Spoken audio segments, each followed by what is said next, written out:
Hola amigos, hoy vamos a tener una tertulia literaria con Antonio Rodríguez. Buenas tardes, Antonio. ¿Cómo estás? Hola, buenas tardes, Adolfo. Muy bien. ¿Y tú? ¿Tú qué tal? Yo bien, bueno, sé que estás en Mallorca. Muchísimas gracias por haber accedido a venir y quitarte un poquito de las vacaciones, pero creo que merece la pena porque vamos a hablar de un libro de relatos que tú has publicado que se llama Caja de Juegos Reunidos. Ha Ujú. sido editado por el Círculo Rojo. Y, y a mí me gustaría, este libro tiene 16 relatos. Me gustaría, para empezar así a hablar, cómo se gestó la idea de hacer este libro. Bueno, pues yo hace tiempo que tengo un blog de reseñas de libros en el que publico una reseña de un libro leído entre semana, todos los días, y después ya de casi 15 años escribiendo en el blog y leyendo mucho, claro, pues se me ocurrió intentar pasarme al otro lado. Dije, bueno, ¿y por qué no intento yo empezar a escribir un relato, ¿no? Entonces, como acicate, se me ocurrió preparar un libro para el concurso de relatos de la denominación de origen de Ribera del Duero, para tener así una meta. Entonces, durante 9 meses más o menos, estuve pues teniendo ideas, escribiendo textos, corrigiéndolos, y al final envié un libro de 16 relatos que, por supuesto, no me premiaron, tampoco me seleccionaron como filanista, porque bueno, la competencia es tremenda, hay gente muy buena, pero al final eso me ha servido para poder acabar este libro. Después de ese concurso he revisado mucho los relatos, los he corregido, he cambiado finales y bueno, pues al final aquí ya está el libro acabado y curiosamente todavía encuentro errores y cosas que habría que mejorar, pero bueno, eso creo que es normal. Bueno, ya sabes, Antonio, que las erratas de imprenta siempre salen y siguen saliendo. Eh, una cosa que he visto es que la temática y el estilo de cada uno de los relatos es muy variado. Y para ser un escritor novel, pues da la sensación de que has tenido también un gran afán experimentador. Es cierto que has querido que los temas fuesen variados o que los estilos fueran variados, o te ha salido así porque sí. Bueno, en parte me ha salido así porque sí, pero también ha sido un poco intencionado. Yo he intentado hacer un libro ameno, entretenido, que fuera un poco una muestra de variedad, ¿no? Y me he encontrado con que hay lectores que les gusta muchísimo un relato, a otros lectores ese relato no les gusta nada y su preferido es otro. Entonces, bueno, yo creo que la variedad a veces funciona bien en este tipo de relatos. Y luego he intentado experimentar alguna cosa, pero la verdad es que, bueno, luego son experimentos bastante modestos, ¿eh? No son nada del otro mundo. Pues hay un relato que he escrito utilizando solo sustantivos, una historia solo con sustantivos. En otro relato he intentado mezclar dos historias alternativamente, párrafo a párrafo, para que hiciesen de tema y contrapunto y poco más, ¿eh? O sea que no es un libro muy experimental. O sea, que nadie se asuste, ¿eh? A la hora de leerlo. Bueno, no tanto eso, pero sí que es variado y eso sí que tiene aliciente también porque pasa un poco como en esos juegos reunidos, que elegías el juego que te apetecía en ese día y aquí esa variación yo creo que también le va a dar mucho interés. Mira, hay una frase de Borges que ensalza los libros, dice que de los diversos instrumentos inventados por el hombre, el más asombroso es el libro. Dice que todos los demás son extensiones de su cuerpo. Solo el libro es una extensión de la imaginación y de la memoria. Varios de tus relatos son de algo que te ha ocurrido. Eh, Cuéntanos algo, un poco de ellos. Sí que, vamos, yo recuerdo uno de un seminarista, otro de un viaje, que es ese mismo en el que hablas alternativo, y otro también de una niña que va a un colegio de monjas. Bueno, ¿puedes esbozarnos un poco Sí, sí. para Bueno, ir dándole interés dentro, al sí, lector? Mm. Dentro de la variedad que tienen los relatos, es verdad que hay tres sobre todo que cuentan anécdotas reales o que me las han contado como reales. Y son, como tú decías, un relato sobre la infancia de un niño que empieza a ir a un seminario y bueno, pues todas las historias que aparecen ahí, pues ya te digo, o me han ocurrido a mí mismo o conozco a alguien que dice que sí, que le han ocurrido. También hay uno sobre una niña que va a un colegio de monjas y bueno, lo mismo, todas las anécdotas son reales. Y otro que, bueno, en el que alguien habla con el conductor que le lleva y que le va contando cosas por un país latinoamericano. Pues también todo lo que se cuenta ahí yo lo he oído como cierto. En ese sentido, creo que al principio, sobre todo, a mí me costaba imaginar cosas nuevas. Me pasaba un poco, salvando las distancias, lo que le pasaba a Turgenev, que decía que él solo sabía escribir de cosas que le habían pasado. Así que todos los libros de Turgenev son, pues casi autobiográficos. Ahora, después de esos tres cuentos, la verdad es que se me fueron ocurriendo cosas y ya los demás son completamente ficción. Aunque también tengo que decir que esas cosas que me fueron ocurriendo muchas veces han sido pistas que me han dado los amigos y que me han contado. Un amigo te cuenta una anécdota y ya a partir de ahí puede surgir un relato, ¿no? Sí, sí. Bueno, justamente has dicho esos tres que son muy reales y muy memorísticos, como para también para seguir a Borges, que decía que también fruto de la imaginación. Y hay algunos convencido que son frutos de la imaginación, entre otras cosas porque alguna vez te he escuchado decir que una forma de comenzar un relato es ¿qué ocurriría si de pronto pasase esto? Y eso es como una especie de semilla que te hace evocar a la imaginación, tirar para adelante y escribir. Hay, hay algunos de esos, ¿no? Y a ti es capaz de salirte un relato con ese origen. ¿Cómo te apañas para hacerlo? Sí, hay alguno que efectivamente un amigo me dio esa idea. Me dijo, una manera de escribir un relato es pensar qué ocurriría si, y ahí, bueno, cualquier hecho puede disparar toda una historia.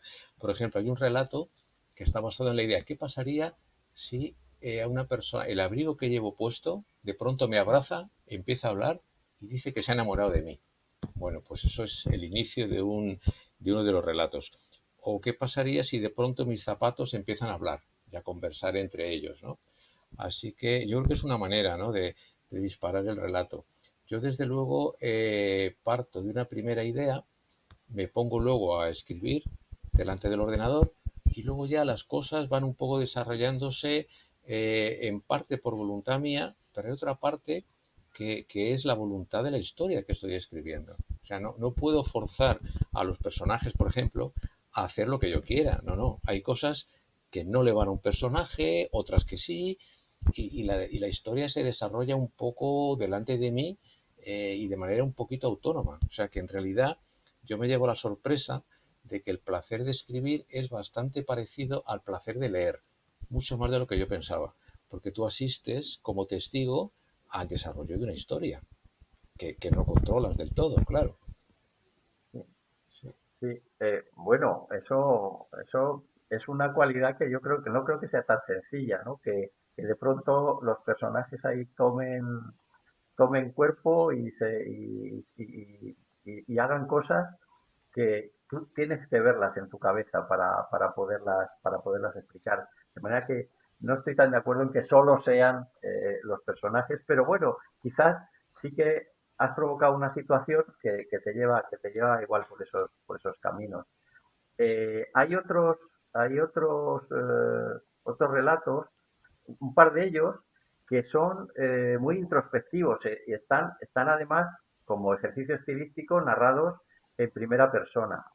Eh, Uno se llama normalidad y otro molde y figura y, y en ellos entonces son pensamientos interiores que a mí me parece también que es otra opción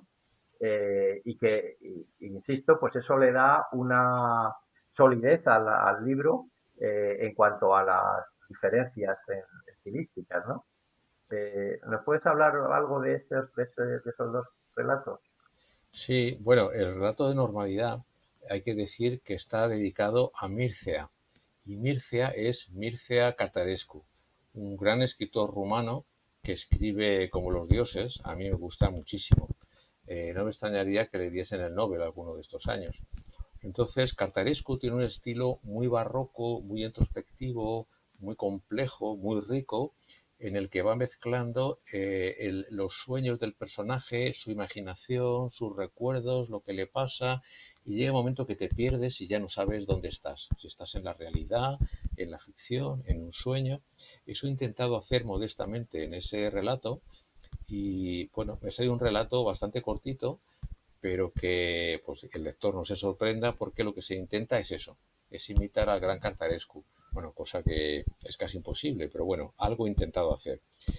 Y el otro relato que decías, el de molde y figura, es un relato que parte de una idea que a mí me resultó muy sugerente. Resulta que mi mujer me ha contado que alguna vez le ha ocurrido acostarse en la cama y tener la sensación de que alguien se ha acostado a su lado y notar como un peso en la cama, sin oír ninguna respiración, ningún ruido y sabiendo que no había nadie al lado, pero que había tenido ese tipo de sensación. Y luego he leído que es un fenómeno que le pasa relativamente a, bueno, a un cierto número de personas. O sea, no es tan raro. Y a partir de esa idea, bueno, pues surgió un relato en el que se juega, ¿no?, con esas sensaciones que me parecen muy sugerentes porque se mantienen en el límite entre lo paranormal y la realidad. Esa es una zona que a mí me gusta mucho, ¿no? Cuando las cosas casi tienen una explicación, pero no del todo, ¿no? Y tienes la duda, ¿no?, que se está pasando algo extraordinario o no, ¿no? Sí, esto que cuentas me recuerda a que algunos, por ejemplo, montañeros o que se han visto en situaciones muy peligrosas, eh, arriba del Everest y que estaban en una situación muy cercana a la muerte, dicen que tenían la sensación de pronto de que alguien les acompañaba. Y no sé si es algo parecido y es probablemente porque uno necesita también la compañía para, ya para no enfrentarse solo a una cosa tan terrible como la muerte, puede ser. Puede Eh, ser. Buscando entre otros relatos, otros que son eh, también otra forma estilística son un poco dramatúrgicos, porque están basados en una conversación y por lo tanto son unos diálogos. Hay dos concretamente que son diálogos de parejas y, claro, tienes la habilidad de que estás contando la historia a través de un diálogo, como se hace en el teatro, y no solo contando la historia, sino también descubriendo la personalidad de cada uno de los personajes y, digamos, llevando el tema pues en base a una conversación. Me parece que también tiene su mérito y que tiene también su, su gracia para eso que insisto de que no parezca que todo está escrito en la misma línea. Eh, bueno, ¿puedes contarnos algo de estos dos también? Sí, bueno, ese me atrae mucho los relatos que están se basan únicamente en un diálogo. Eso es una técnica que me atrae muchísimo. Entonces intenté, bueno, hacer algún ejercicio de estilo en ese sentido. Por ejemplo, Andrea Camilleri creo que domina ese arte como nadie. Te puede contar un diálogo entre una reunión de un grupo de amigos y a través de lo que dicen los personajes tú vas adivinando toda una historia con su planteamiento, nudo y desenlace. En uno de ellos, que se llama Dos cafés, desarrolla una historia en la que se encuentran un hombre y una mujer en una cafetería, empiezan a hablar y de pronto el lector se da cuenta de que a lo mejor se conocen desde antes y que a lo mejor que cosas que ha leído al principio tenían cierta interpretación, pero que eso ya ha pasado. Esto, la verdad es que no es una idea original mía. Esto lo he visto en una película que me gustó mucho, que se llama Copia Perfecta, de Abbas Kiarostami, en la que Juliette Binoche asiste a una conferencia de un hombre sobre arte, luego se queda hablando con él, salen a la calle y empiezan a tener una conversación ambigua y tú llega un momento que el espectador duda de si se conocían de antes y están jugando a que no se conocen, o si no se conocen y están jugando a simular que sí se conocen. Y hay una zona ahí de incertidumbre que me parece muy interesante, ¿no? Y he intentado aprovecharla.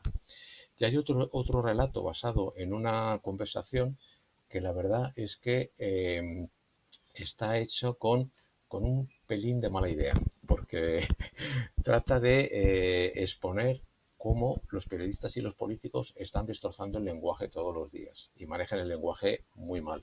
Entonces, en ese relato hay un montón de errores de estilo deslizados, más de 90. ¿eh? Y bueno, por eso el relato se subtitula El juego de los 90, porque bueno, quien tenga paciencia hasta puede jugar a identificando esos errores de estilo, ¿no? Poco a poco.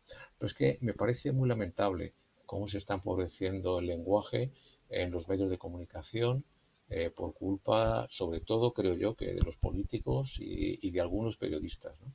Y creo que es muy difícil hacer algo contra eso. Pero bueno, se me ha ocurrido, por lo menos, escribir un relato, a ver si sirve de algo. Sí, que la verdad es que falta, que nos organicemos un poco en la vida pública y que las cosas se transcurran con cierta normalidad, porque estamos en una época en la que no nos llevamos más que sustos y día sí día también hay un acontecimiento que es un poco insoportable. Otro de tus relatos, que además me parece estupendo y además es un buen ejemplo de lo que es un relato de tres personas, que son tres trabajadores que se juntan y hacen una quiniela todas las semanas y solo se conocen de verse en el bar y hacer la quiniela. Resulta que la quiniela resulta premiada con 14 resultados y el lunes siguiente, el que se ha llevado la quiniela no aparece. Esa semilla da lugar a una increíble cantidad de acontecimientos que vienen detrás. Me parece un relato extraordinario y que tiene mucha amiga y que tiene mucha imaginación dentro. ¿Nos puedes adelantar algo más de ese Sí, bueno, relato? ese relato, la verdad es que me divertí mucho escribiendo ese relato y te lo escribía yo mismo, me lo estaba pasando muy bien. Eh, ya te digo, de manera parecida a cómo disfrutas cuando lees una historia.